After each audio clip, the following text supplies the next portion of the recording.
Assalamualaikum warahmatullahi wabarakatuh. Waalaikumsalam warahmatullahi wabarakatuh. A'udzubillahi minasyaitonir rajim. Bismillahirrahmanirrahim. Alhamdulillahirabbil alamin wa bihi nasta'in wa ala umuri dunya waddin.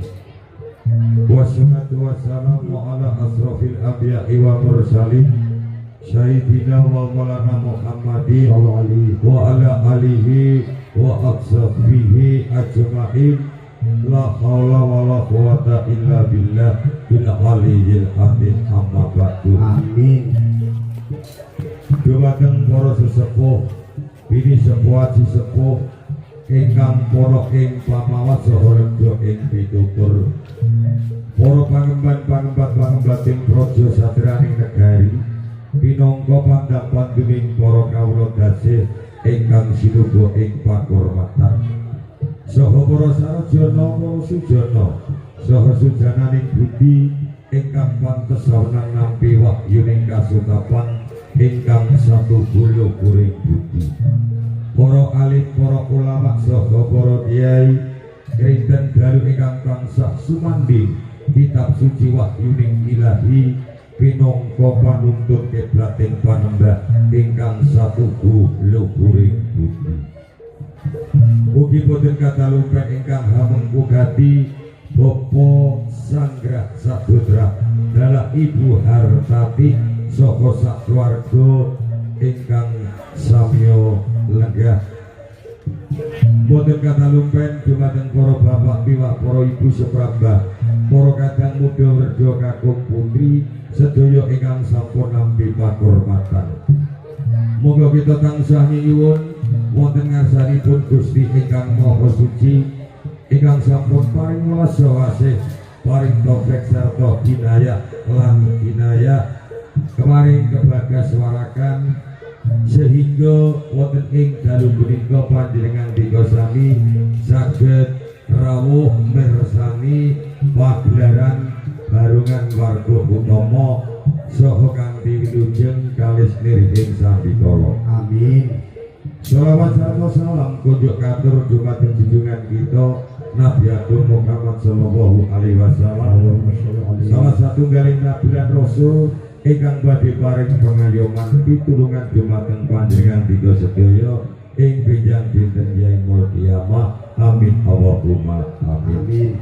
Para rawuh kakung miwah putri ingkang satuhu badya mulya.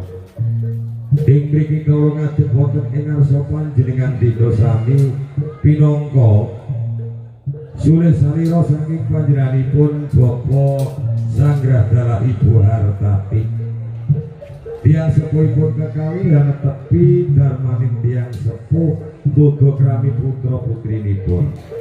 Pramila ing dalu punika panjenenganipun Bapak Sanggrahdala Ibu Hartati Hangrake Cekar Cempaka Mulya amiwaha Sri Mahardya Sukta nyuwun doa restu saha pangestu mugi-mugi panjenenganipun Bapak Sanggrah anggenipun kajat pinaringan keselamatan mugi paringana pegas warasan sakuwanipun boten pikantuk alangan menapa sedaya kala mung kanugrahaning Gusti ingkang Maha Suci. Dalu punika dongeng pangrawatan utawi sejarah pangrawatan kok wonten Kediri Kedono. Pramila ing dalu punika ing mangke badhe dipun wedharaken kula pinangka tembung kadang kula pinangka pendul. Dalu punika ing mangke ingkang badhe wedharaken cariyos utawi dongeng pangrawatan. Hambuk bilih dongeng pangrawatan dalu punika wonten kebiranganipun bab onto basa onto cerita tindak tanduk saha sungguh mbok menawi boten saged ngersepaken wonten ing manah panjenengan tiga sedaya kula pinangka rombongan barongan warga utama nyuwun agunging samudra pangarsani ingkang ageng. Pramila para rawuh para lenggah sampun dumugi wakyaning mangsa kala dongeng cariyos pangrawatan ing dalu punika badhe kawiwiti. Pundine ingkang badhe medharaken cariyos pangrawatan ing dalu punika sumangga kula aturaken kadang kula bendul wekdal saha panggenan sumangga kawula aturaken.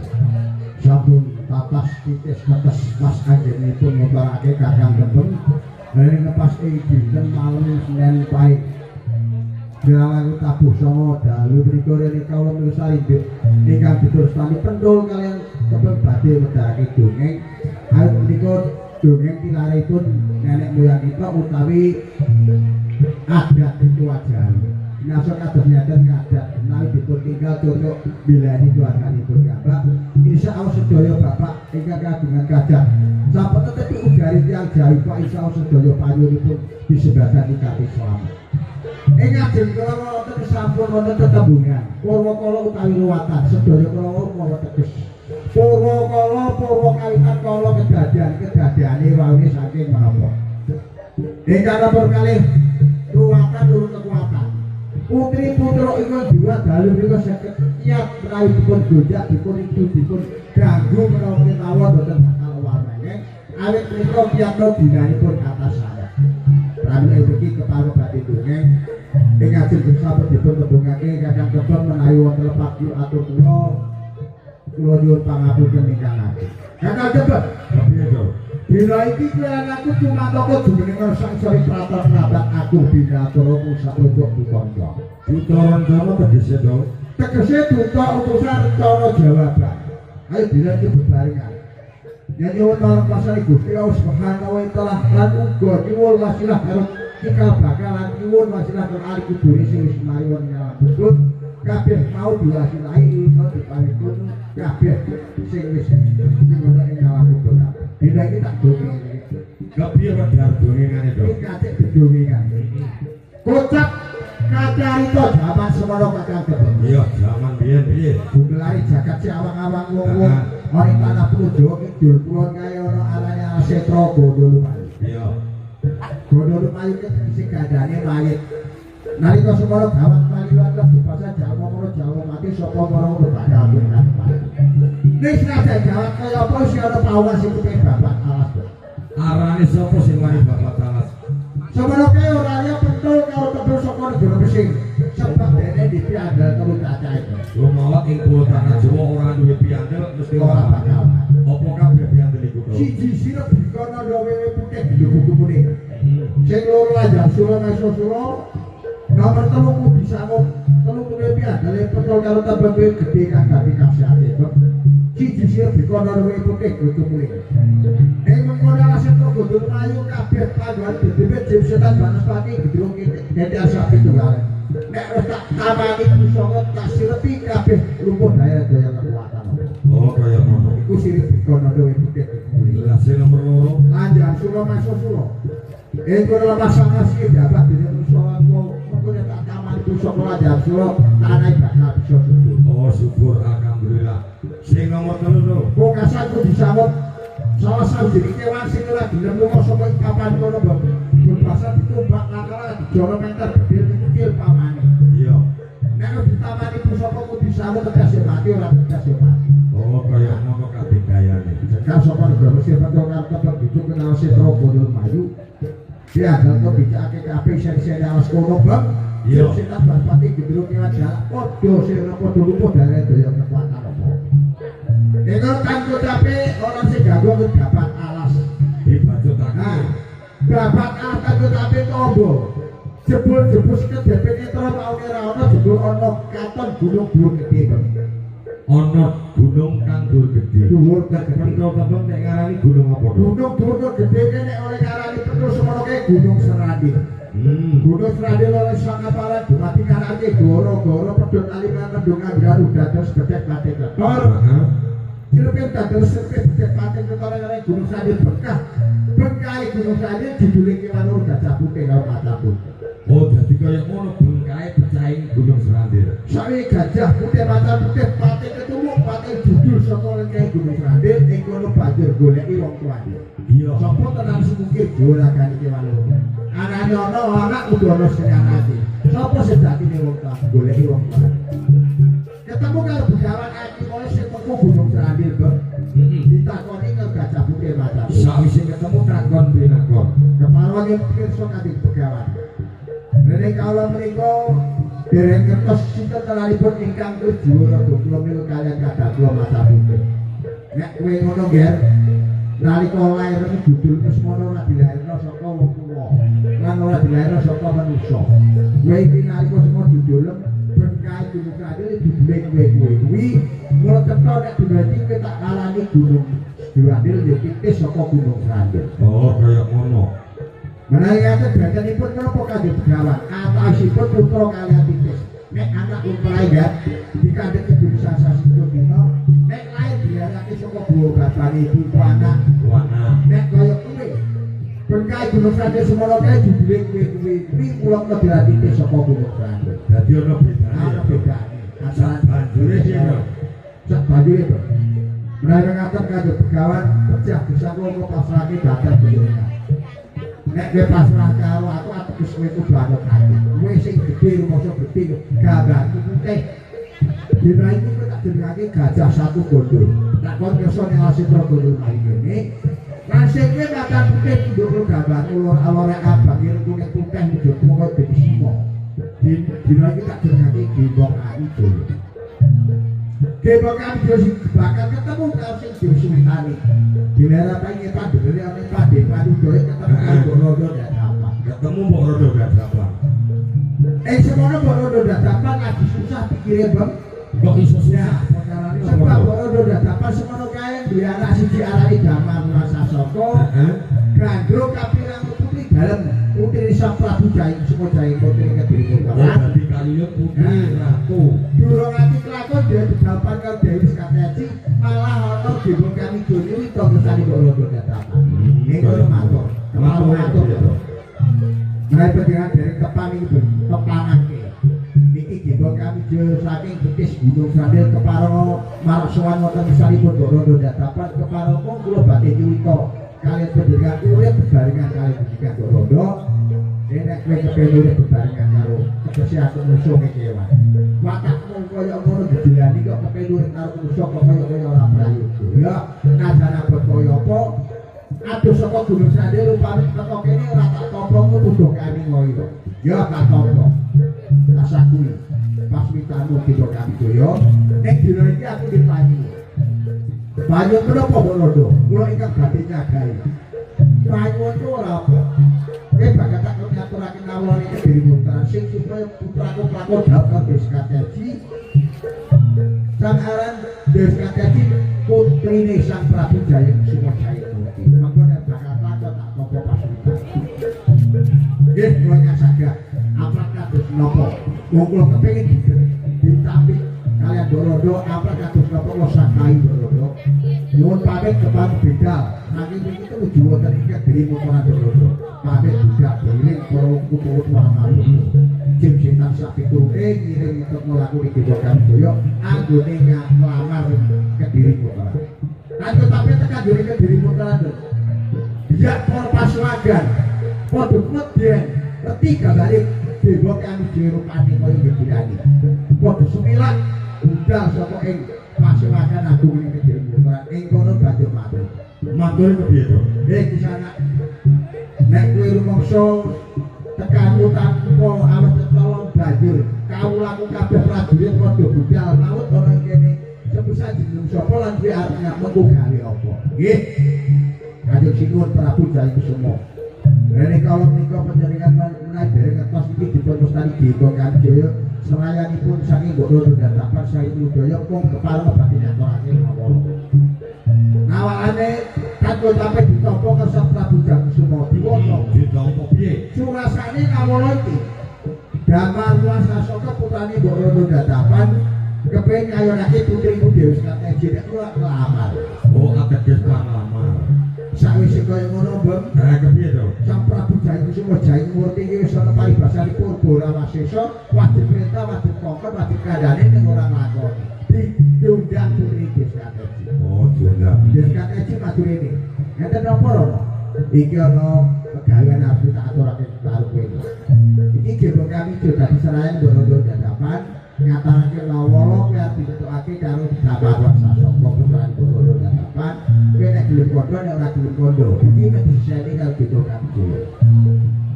Deskateji matur to. Kepiye mature to? Kepareng matur Mas. Sampun sumpah prastani penggalih kula Rama wiwitipun ngantos diwasa.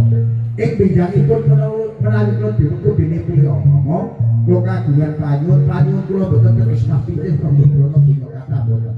Tiyangipun bagus nggih boten Rama. Siane sinasa ikut yang larang. Sinasa nika awan rupinipun watone saged ngaturake tiyang mali lekas kembaran Rama. Irung nyumbur betul, cadange sawo irung irung mali lekas kembaran. Dipun tari betul kaliyan saking dari Mesir suwanake mriki kangge kudangane kula ugi kangge gapura kiwa utawi teken mrene saged kula boten saged aklapai to. Oh dadi jawabane Dewi Skateji kaya ngono. Sawise kaya ngono krungu Dewi Skateji payune kaya ngono abot kaya ngono. Disagui Gedha Kamjaya. Nggih, sinuwun mereka disepakatan apa kados pundi kula ingkang badhe nyagahi badhe ngaturake nggih menika pentol kalih tetep. Kepala nyuwun pamit saking dosa dalem tujuh wonten ing badhe Bupati Pendolan. Pamit budal kawyak-kawyak. Goleki pentol karo tembel. Munggah gunung medhit jurang, mlebu alas. Pungkasane mlebu alas Trogoro lumayu kepethuk karo ceman lopes kembaran. Rumangsa bunga karo mangsa seni. Rumangsa seneng atine. Nek nitik kabar sing tak apa sing dhewe pentol karo tembel bisa negara Mesir sandangan sawoya. Tak pas kadang iki yo bisa nak. Nek takon pentol karo tembel ora kleru ya aku pawon ya kepikiran. Sabari sapa wong sana? Nek takon aku iki ditepungake. Gedha Kamjaya serayane sapa iki Kediri Putra. Sapa goleki kowe iki dina iki wis ketemu. Ayo dene numpak ane berdatulah sowanake iki Kediri Putra. Kanggone apa Gedha Kamjaya? Kowe pinangka kanggo kudange Deskateji didapat yo Damar kanggo kanggo gapura keluargane. Nek aku mau, nek kowe mau tak prawoso. Ora gelem kok disuwanake Kediri Putra, ya ora gelem to wong kroso warga gapura. Prabatan Lamongan. Adu blut adu kadebaya lan kalah menang. Ora ono kalah menange. Kono kene syukur do besir dipiyanggal tau sampe karo. Sirep dikono-kono putih berkumpul ada suruhku disangut dempake kabeh sak punggawa-punggawane Gedha Kamjaya kalah kabeh dalem gapura dalu. Iya, monggo mosok asor. Nek dina iki ki dalu gapura dalu urip Gedha Kamjaya. aku mongso ora bakal kabutan tak turuti apa kang dadi panyuwun ning ngene kok bali nek ing mau kowe njaluk pangapura teges kowe njaluk kula karo aku sok baline dina iki aku njaluk kula karo nek jenengmu Dewa Kamijaya ngono besok lakon dadi regane jaman anak putune bapa adat ibu kaya anggene omah-omah kaya ora padha tetep sebab katidayamu kaya ngono mung senengamu seni ganggu karo wong aku kuwate dina iki nek karo kaku apa kadas pangandikaku kudu seka sendikan irangno Dewa Kamijaya dina iki gini-gini mulai dina iki akhire delana aja nganti kok lewake kok lali-lali ora wae jenengake Dewa Kamijaya nek tak tambah secile Raden Bathara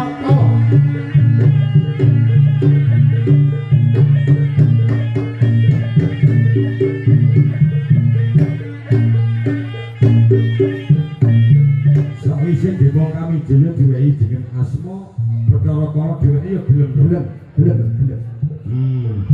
ning Bathara Kala iki pikir-pikir ora bengi-bengi jebul duwe panyu. Oh njaluk panyuwun. Apa panyune, Dong? Betul wonten, Pak. Sawise aku jenengake Bathara Kala gelap saiki aku gelem aku anu ning gedhe cilik tol dina bengi-bengi aku njaluk suguhan karo njaluk. Sing tak njaluk ora liya, dina bengi-bengi titis iki bapak dadi bukoe manungsa kae. Lah kok saya terus saya akan kawan-kawan. Yo, nek panjenengan ora mbek turutan bakal ngamuk. Yo kok ana ing dunya ora bakal sebelum. Yo nek kowe njaluk ngono bakal tak turuti. Kowe bakal tak paring kemasan terus ada bagi rong perangan. Sing sak perangan, Sing sak perangan itu, sing rong perangan, sing rong perangan 5. lah 7 kali 5 iku manggon pindho. Sing 5 nganggo pasar sing pitu manggo dina ringkesane ditepitu pengenal gangsal. Oh, dadi ngono. Mula kakene nenen Bathara Kala besok nganti regane jaman nek nganti ana akeh wong-wong padha nindakake kajatan aja nganti ninggal ditepitu pengenal gangsal sebab dongenge nalika koyo ngono. Oh, dadi koyo ngono. Nanti saya iki nganti ana nindakake kajatan ora nganti ninggal ditepitu pengenal gangsal sebab di jaman kuno nek ninggal.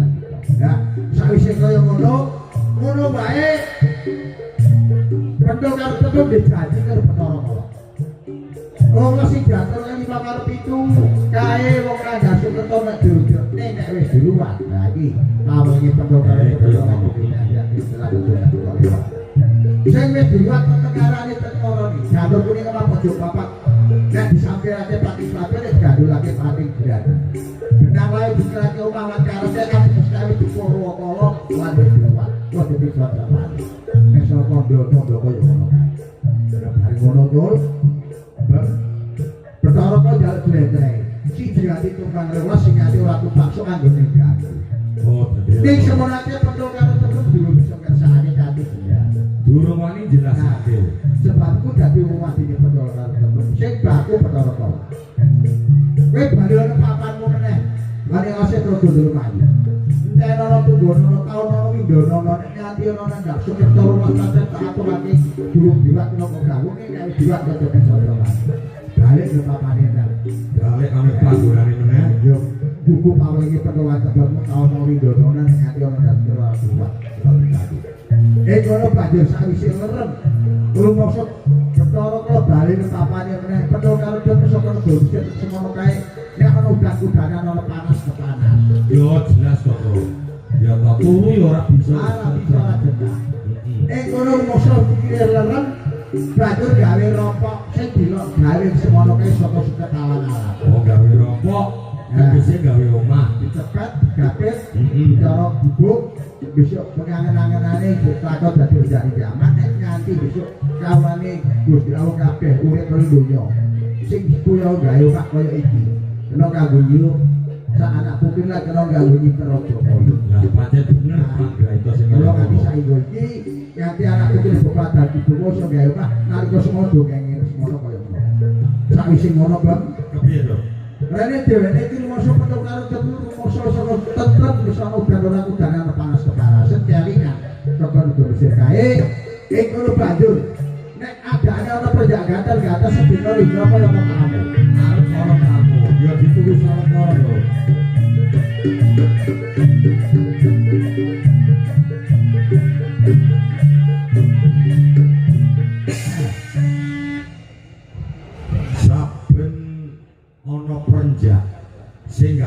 karo ning sisih ngomah mbok iki mbok dengen nek jaman wong kuno biyen sedina rong mesti arep ana tamu.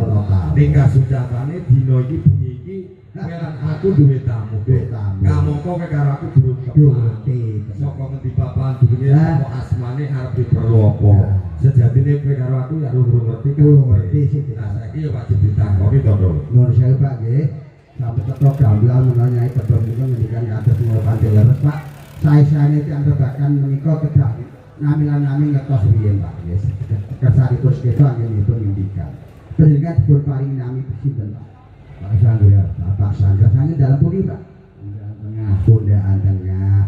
Karaya dalu kados ngeten rawuh dalih pedhot kali tepuk wonten damelipun napa Pak? Dipun lebih turunkan Mbak Singgalan ini. Oh, tapi nyuwun turun kan bocah sekeran putri penjenengan. Pinten putranipun Pak? Kali jalan apa Estri Pak? Jalan Estri kali jalan. Ben, Bapak Sandra soto ngundang tengah. Karo yo bedhek jaluk tulung welan aku. Iya. Dene lho anak loro lanang wedok kae jebule Bapak Sandra ki gaito ana wong Jawa kudu ngerti Jawane. Kudu manggaito adat kejawene. Mula adat iki adat wong Jawa aja nganti ditinggalno.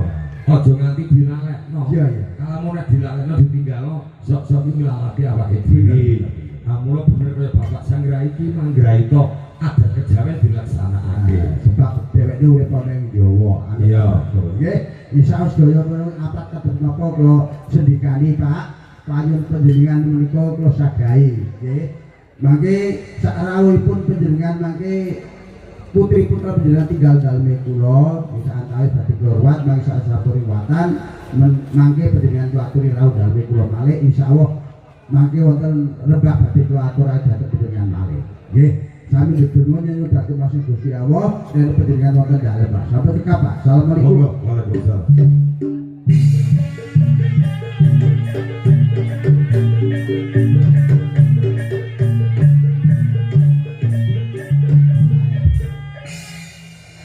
Iki kowe mau napa tamu? Tamu Bapak Sandra. Ya wis cetha nek Pak Sandra saka undaan tengah duwe anak loro wedok karo lanang ateges ke dini Kratono. Lah nek kabeh kumus nggo sagoyo. Lan aku kudu budidaya.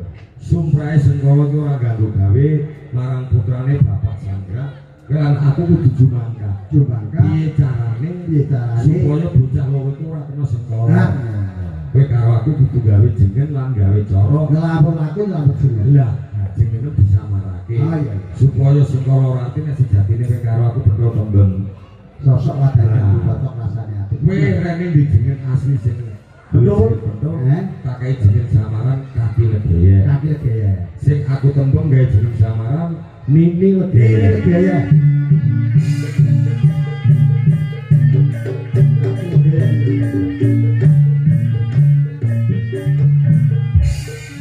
Sing dene jeneng samaran aja ngomongake kowe karo aku. Terus apa meneh? Lah iki putramu Sengkala loro iki ya dikeki jeneng samaran supaya Sengkala Rati sejatine jenenge sing asli iki sapa? Lah iki rene Mbak Yu Eka Yuliani Wiwadon dikeki jeneng Prawan Jlagur. Sing Kang Mas Edi Prabowo dikeki jeneng Joko Jlagur.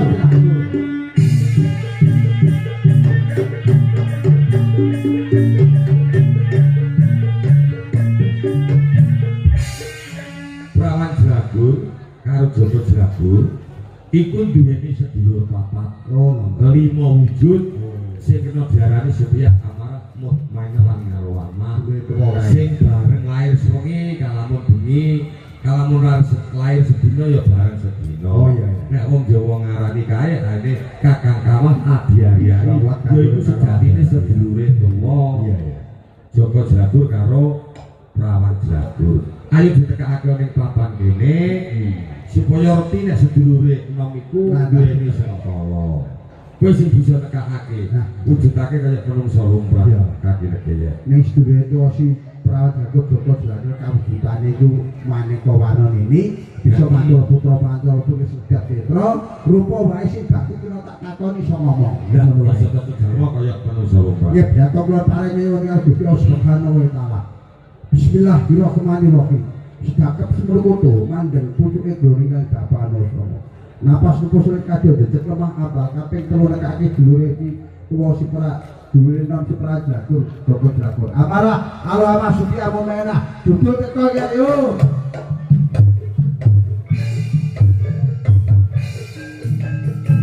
Ayo guys. Motor kamu guys.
Saktekane sedulure papat Prawan Jagur Joko Jagur diiringi lelagon Ojo Diperoki. Ya, tak apik banget. Apik lagon-lagon lo ya apik. Gawe joget yo kepenak. Dijugakno dicapno ya apik lah. Iki tak takoni. Takonono bocah wis padha mara ning papan kene. Mbok takoni terus mbok kei pakane. Supaya ngerti apa sing tak karepake. Lah mulane dicetokne gamblang. Ya amarah lu ama supialan ilmu mainan. Dina iki kowe tak tekano teges maune ora tak kabar dhisik sebab ana pegawean sing arep aturake kowe-kowe kabeh sebab pegawean iki mung dadak kaya ngene nggih ya jawab apa kan duduk ditakoni kaki ngene mbok menawa kowe bisa nyambangi apa udah dikerwet aku kowe takon matur sak tenane.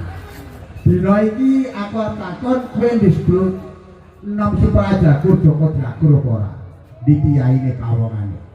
Nah, ya kepala. Supaya tepang kenal. Nah, itu bapak iku Prajagur Joko Jagur, lah iku ibuke ya dikenal.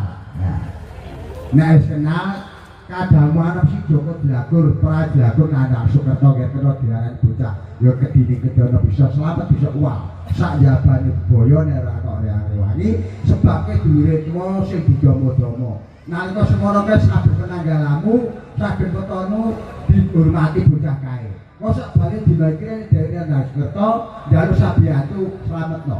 Ya, mosok ganti genti genden ya. Jagane napa jek papat. Iki wonten lungguhe bocah loro damping ana nek nganti ana apa-apa sadar nengake nggih. Nek kewani cekel nek ora wani kondone gaya sing mawon. Nah, sanggup apa ora? Nah, nek kaya ngono lak kesen. Angkat dirasa yo.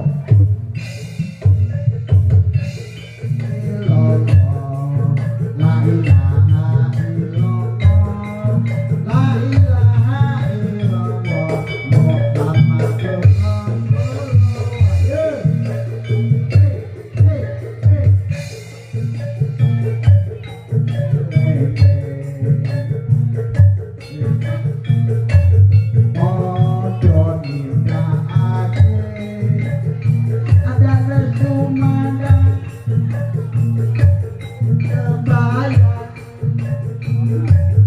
Muhammadur wajib dawuhe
Jagur, Jawa Jagur, ya. Diiringi lelagon Pepele. Lagi luwe apik lan luwe utama. Senajan lagu ku ya ana werdine. Ana manfaate ana artine. Laguku mau ayo sembayang limang wektu. Aja berarti dilalekno. Ya toh, pungkasane bisa nek sregep ngaji, sregep sembayang, sregep salat iso mlebu ning lawan tajamane swarga. Ya pancen bener. Kalau saking ngene kaki ya. Rene iki kowe wis duwe kewajiban. Aja enak kabeh nak kaya nduk wingi-wingi kalamun kowe iki ora nyambut gawe ora dadi napa. Wingi-wingi mergo urung duwe tanggung jawab. Lah ning saiki wis duwe anak loro. Wedok karo lanang. Iya. Kudu kebutuhanmu saya akeh. Saya tambah. Heeh. Aja nganti bocah loro kuwi sawise melu kowe kekurangan sandang lan pangan ki aja. Wah, iya. Nek iso kudu nyukupi kebutuhane bocah loro. Iya. Mergane wong tua ki rumangsa duweni tanggung jawab nglewati kakek geyek kowe nyambut gawe apa wae sing bakune barokah lan halal ya toh untuk kaya sithik brak disyukuri iku menungsore kaya ngono nah sak donya aku mangkat nyambut gawe nini wong peteke bocah loro kok dikalungi janur kuning karo Bapak Sumadi ki werdine apa janur kuning iku pinangka syarat lan sarana nek kanggone wong Jawa senajan iku ki arene rupa janur kabeh iku mau nek kanggo syarate wong Jawa Gusti Allah ya alhamdulillah ngijabahi. Heeh sarana kira peduli jenenge janur kuning. Janur ki pinangka cahya wajah. Lah cahya iku ora kok padanging srengenge, ora kok padanging rembulan, apa meneh kok padanging lampu ora. Ning cahya iku padanging ati, padanging pikir. Ya toh? Nek ati lan pikir ki padang, resik, ya resik atine. Rumangsa dhewekne iki menengake rasa. Ya.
Alah.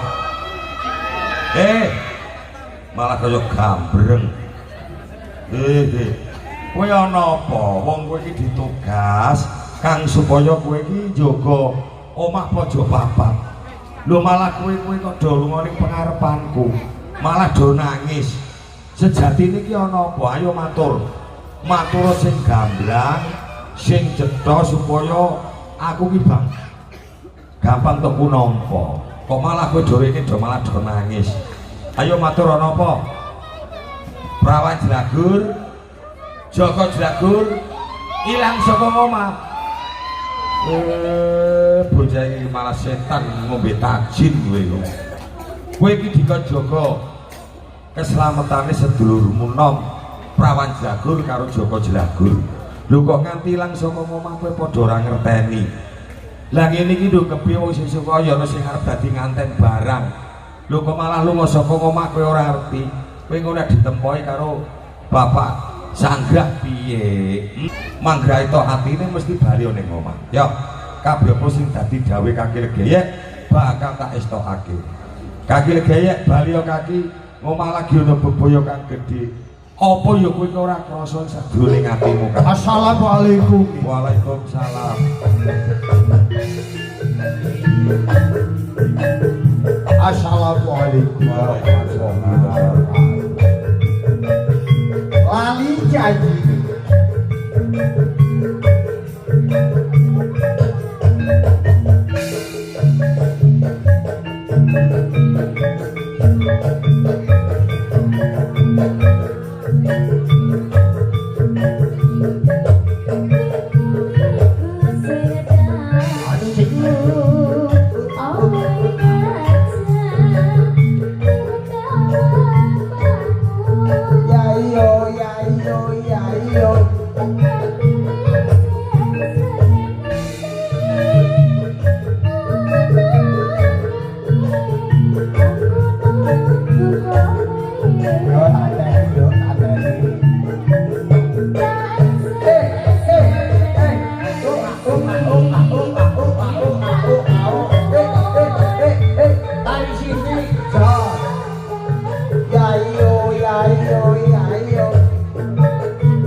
Ayo lanjut.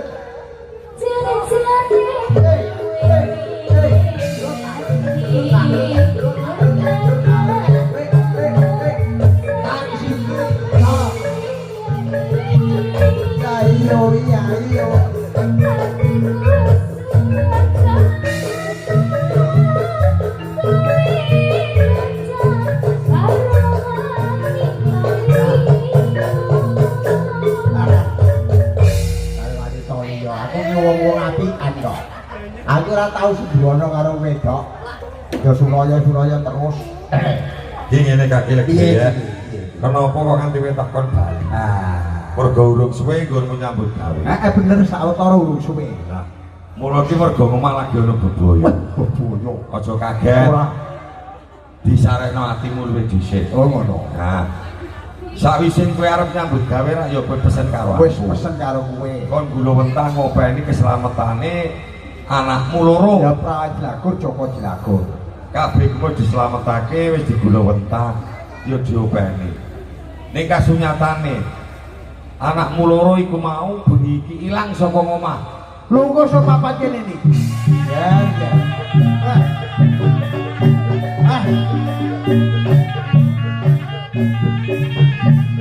Layak-layak ini beda karo padatan wingi-wingi sadurunge aku bali rumoso kudu bali rumoso mlaku sandung-sandung ndangak sampluk-sampluk bentus-bentus dadi ngomah kaya ngene to iki. Lah ya mula saka kuwi ya. Kowe lan aku ayo jumul kang budidaya. Kepiye bisa ning anakmu loro iku mau bisa ketemu bali nang omah. Nah, bener. Kudune kowe lan aku budidaya amprih bocah iso ketemu kanthi wae. Lah kaya ngono sing tak karepake. Ya amarah lu ama supi alanmu mainah. Nek niki kabar sing tak topo nini legi ature kadang manung si Prawan Jelagur Joko Jelagur lunga suwe papan kene pancen bener. Kaya ngono iku aja pindho-pindho meneh. Kowe tanggung jawab kabeh.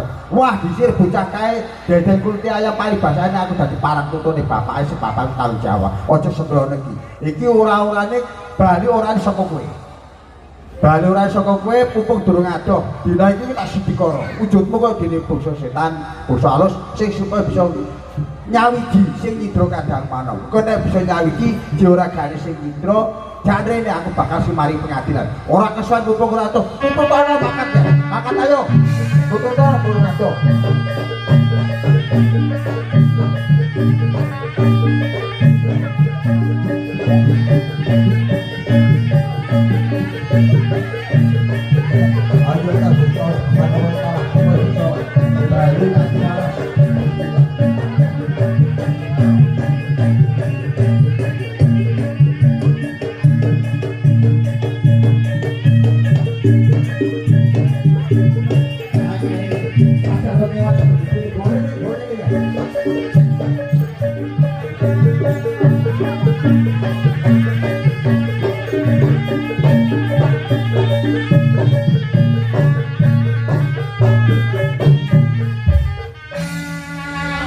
Sakwise sedulure papat prawan jagur Joko Jelagur supaya amarah mut manarangan lama kon mempat disisih melih ning kasunyatane bali nggawa bandang kewan kang gedhe mbok menawa iki kaki lege Nek tak kira pancen iki nitik katur agel kewan iki rumangsa kucubriya.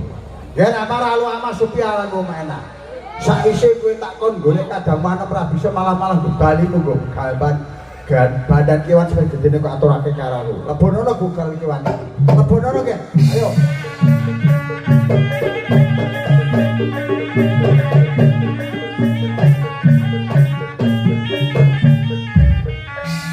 Kaki legaya kalem kewan iki ning pengarepanmu. Iya iya. Kowe kudu sing ati-ati lan Mas Podo.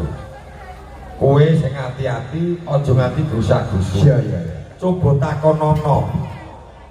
Dangonono kang kanthi gamblang kanthi cetha terwaca. Aja nganti nganakake tumpangsa. Iya iya.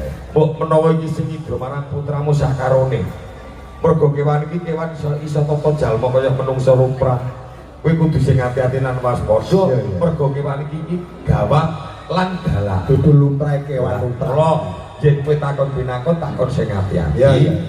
Aku tak ning mburi tak ninggakake pakaryan. Sing durung rampung pakaryan bakal tak rampungake luwih dhisik. Ya. Tak kai pangestu supaya selamat ya kan. Mimpang aja aku iki kewan iki. Wis ya. Assalamualaikum. Assalamualaikum warahmatullahi wabarakatuh. Nah nitik katur agani kewan iki pancen bener. Niku kandhane milik gaya kali dulu prae kewan sebab nek tak sawang gilani banget pripate sak terbang ambane cangkeme sak serumbung sumur untune rang-rang kok dene tinggis-tinggis ulune gimbat najan apa wujud kewan wong tuwa-tuwa ngandhakake biyen kae galak apa ya apa kalah karo manusa sebab titah ana ing donya sing diwajibno kuwasa iki manusa nek pancen manusa ora kuwasa tak kira cilik-cilikane go semut nyokot loro apa dene kewan kang rang kaya ngene apa ora ngentekno wong iki nek pancen manusa ora kuwasa tak takonane pancen bisa iki sing nyidra putraku Prawan Jelagur Joko Jelagur. Bismillahirrahmanirrahim. Tejote jani suriksa nang kang kalaten. Di sana anggon kosok-kosok sang sari parek sak dhuwure parek. Ganjel koyo diri kecil malang koyo dinondo nek pancen kowe tedak kesumur mesti maju saka dipirakanmu. Arep dadi aramu nganti gawe cekake wong-wong kang paling padha salang tunjang sebab ngerti gambar kang glani koyo ngono di sana. Pitakon kang pungkasan. Nek pancen iso ngomong jawab kan jujur. Nek di papan dunungmu. Nek di karepan apa sing karepan nganti gawe cekake wong anggere kepala salang tunjang. Dina kira apa waraku. Ayo jawab kan jujur di sana. Oh iya. Inawah amak sobirin sabar kasih bulan ngomong sembrono banget ngomong jagat dewa pangwasani Gusti kang jagat ayo jagat itu tambuh taman takon jenengmu ora terus babar pisan lagi ketemu wedi nek katur agama aku wedi karo jajal ruwake kuping molekno bisa sembrono ngelek-ngelekno moto ya yen pancen durung ngerti aku sing adep ana ngarsamu iki sapa ana sing di Bathara Kala iki kowe to Bathara Kala layak-layak nek ana wong ngomong Bathara Kala ibu-ibu kok padha wedi kasunyatan gambari pancen gegilan iki to sing di Bathara Kala ya najan apa wujud kewan Bathara Kala Ana apa? kowe takon kuwi jawab ati jujur jeneng Bathara Kala gelap saiki sadurunge penggalihku mokso susah sedih sebab aku ndek putri loro arane Prawan Jelagur Joko Jelagur bebasan cilik tangklek tak durung gedhe anggon nengklek wis lunga saka papan kene lunga saka omah tak golek tekan ngendi ra ketemu tak takokake tangga teparung alon ibu nyetan kula yo ora arti lungan Joko Joko Prawan Jelagur pungkasane kongkos dulure tuwa amarah lo ama Sitiah rumah tak kon goleki uga ora bisa nepake malah kowe dikati bandar suwanake nyarku dina iki cetha sing tak dakonyi Dra putraku Prawan Jelagur Joko Jelagur kowe to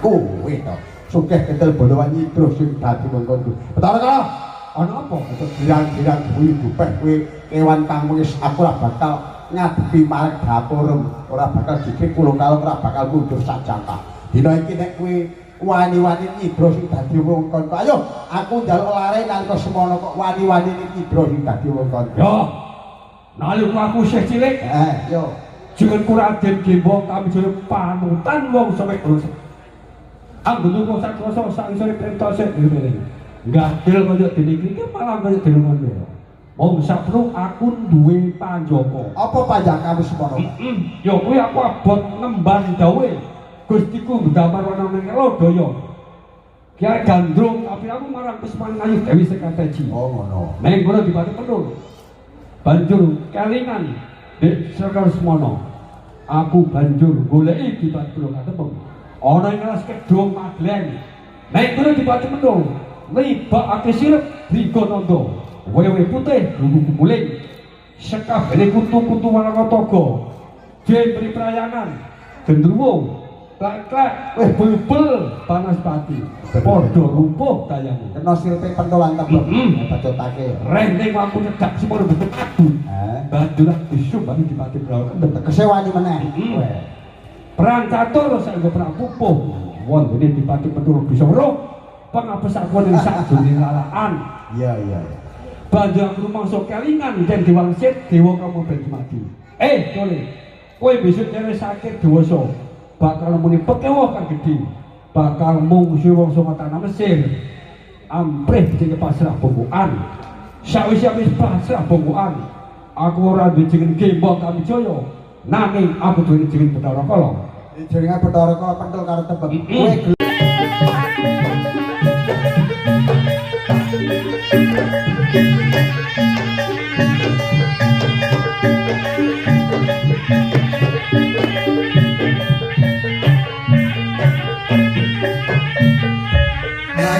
Aku Joko Jelagur. Iki gak legek. Iki putramu lan putrimu wis balik. Ditokake saka lalakane Bathara Kala. Mbok menawa iki ya. Iki pancen iki dene ora samar karo anake. Ya anake kok samar. Cucu pajino moto. Wis lanang ambek meni karo esuk malah ape ilang. Iki ngene. Rumangsa bombong rasane ngatine wong. Wong tuwa bungal seneng. Sawise anak wis ketemu bali kanthi waras. Amin. Nah, sakirane kowe iki pahane iki mbok kudang apa ora? Malah tak kudang iki sirana dhisik nek dadi manten. Heeh, dikudang. Sholatu wa salamu ala Rasulillah. Sholatu wa salamu ala Yasin Habibillah. Sholatu wa salamu ala Yasin Habibillah. Tuku jenam ning pasar Kudus lunga dening isor wetelo anakku lanang rupane bagus wis nek gedhe pinter karo wong tuwa sholatu salamu ala Rasulillah sholatu wa salamu ala Yasin Habibillah sholatu wa salamu ala Yasin Habibillah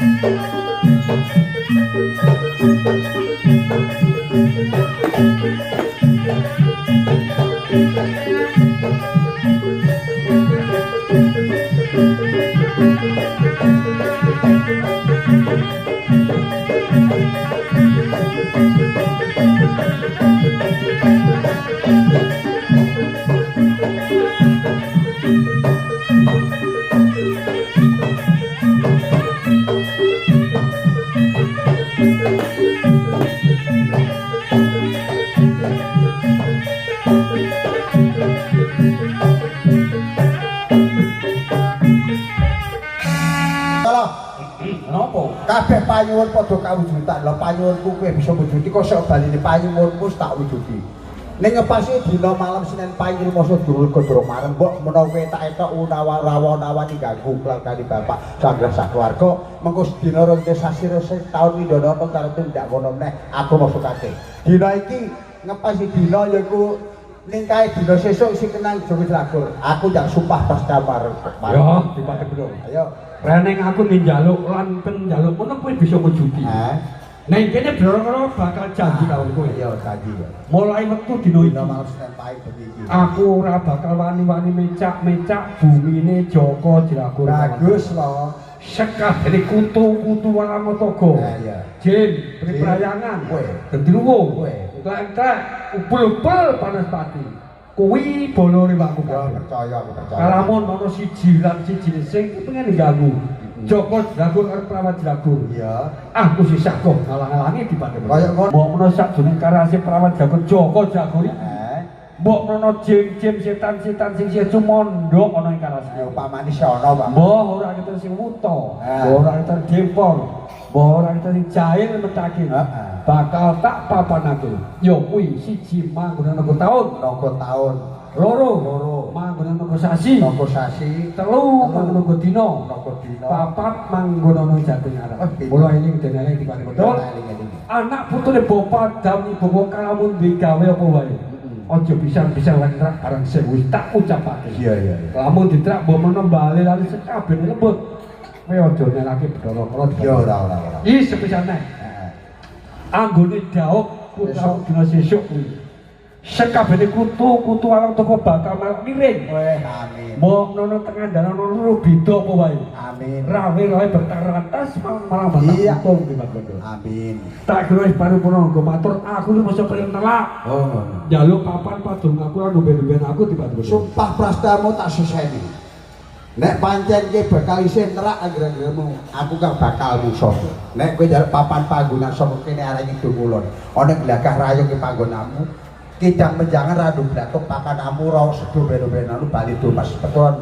Nek kok sok baline Petol karo temen janji lho Bathara Kala sakjane. Kowe saja tandulke, pulo wektune buli gawe kabeh, jadah pasar sakjane gawe kabeh. Tak utali kembang aja bali mapan ayo.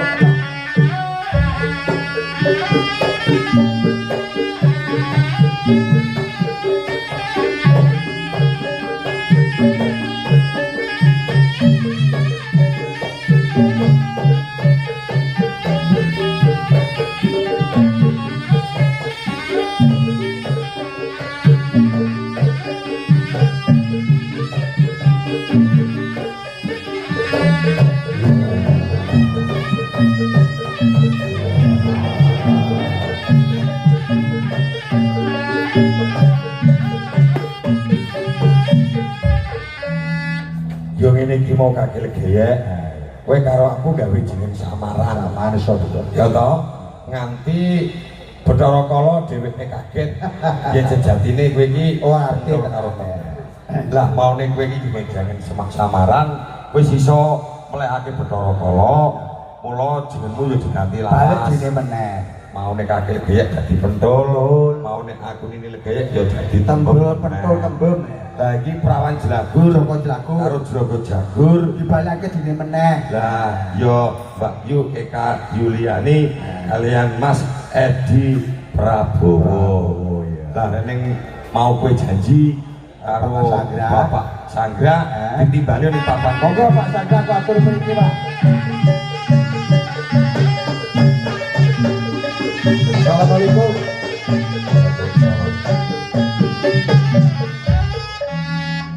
Sakdan iki ya, sadaya iki bidal saking mriki kula aturi ngupat. Bismillahirrahmanirrahim. Gusti Allah dalu kuwasa suwe kabeh sekalian bapak sasak. Kabar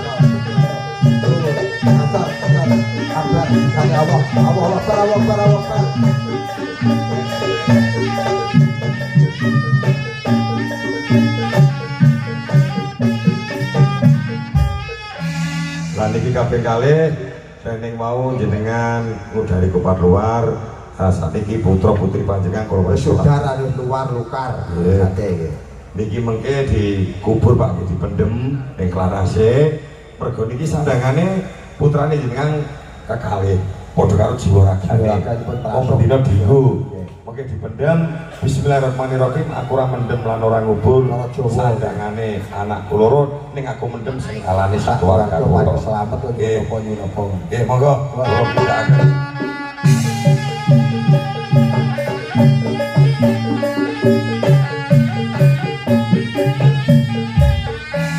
Ana tembor tegese apa to? Tembor kok gubur kabeh Pak Sangkani benak keluarga, nek tegese wong semeneka nang ngeseni wis luwat anake loro. Sak jroning tembor kok ana beras Beras kuning. kuning lengen ing pirang-pirang telaga sani dina malam Senin pagi dibaringake nikahane putra. Lah kok ana kembang setaman to? Kembang taman asale ra iman dadi iman asale uman bisa uman.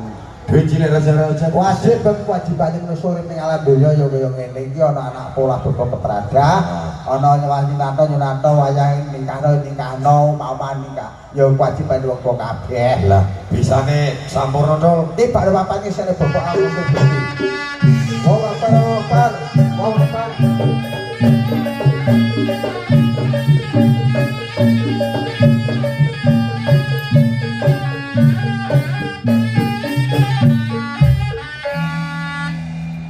Iki sesaji sing kaping 7 kok ana godhong-godhong. Godhong telu warnane siji godhong alang-alang, loro godhong apa-apa, telu godhong luweh. Werdine to. Kabeh mau werdi godhong alang-alang ora alang sawiji apa-apa lek digawe Bapak ya Gusti Anggrah sakeluarga ana godhong apa-apa sedaya bakate momo sebab ana godhong luweh ana lebih sabare mantu iki samu barangi luweh kabeh. Duwe rejeki. Ngono kata aku sane. Lah bisane sampurna to. Kudune iki bareng-bareng sene.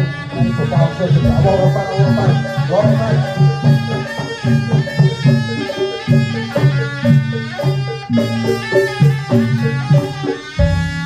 Masuk kekep Lah tegese masuk ke pasal jangkep dene wong Jawa kurang siji kurang ruwatan tok janggep mulai kuwi dijangkepi wis diruwat. Oh kaya Iki ngono. dadi kidil-kidil ana tutupe. Tegese Werdine nusure nek lanjut tegese ditutup-tutupi sanise nur dilali-lali.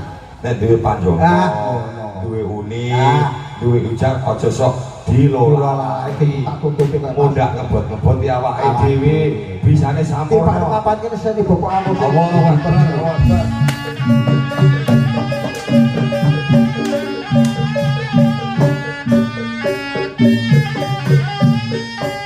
Pasok kekep sawise tak tiba karo sini Bantolo. Kok suarane apa Jambok rata-rata di bapak sakra keluarga rene mikir-mikir kebener-bener pirang-pirang lan kesana niki dibarengake yen nikahane anake rumangsa mampir kok dipasuk pecah ki atine bunga. Sakjroning pasok kekep kok ana kewane loro. Isene donya loro. Ana rina. Kudu ana bengi.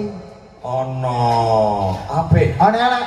Upama aku diganjar sing apik. Upamane Iya, ana sing elek. sing elek kuwe. Aku dari donya Apik iki loro. Gusti Allah sing Kudu sing ngatur. entokno ya. Ya ana swarga, Ana neraka. aku besok ning swarga. Ana sing neraka. Sing nang neraka kuwe. Tukang borong tapi ayo kabeh. Nah, iki pangruatan rampung dibajutake ana atraksi rujak sulapan. Dumateng para bapak, para ibu, saha para kadang muda kakung putri mekaten paripurna ganti pangruatan ing dalu punika mbabli wonten kekiranganipun kula sak kanca nyuwun ageng samudra pangarsami. Kula pungkasi wabillahi taufiq wal hidayah. Wassalamualaikum warahmatullahi wabarakatuh. Waalaikumsalam warahmatullahi wabarakatuh.